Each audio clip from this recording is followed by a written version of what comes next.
Ну вот почему всегда так? Когда делаешь кому-то, ты пытаешься все довести до идеала, придираешься к каждой мелочевке.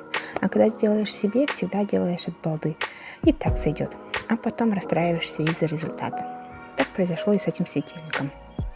Я его заливала ночью после работы, уже уставшая. И, естественно, получилось пузырьками. Вот это я не доглядела и из-за этого расстроилась.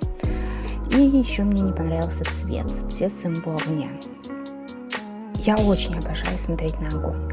Я могу часами смотреть на огонь, поэтому я и хотела себе сделать такой огонечек дома. Но когда зажигаешь, яркость не та. Я предпочитаю ярко такой насыщенный оранжевый, а получился желтоватый какой-то.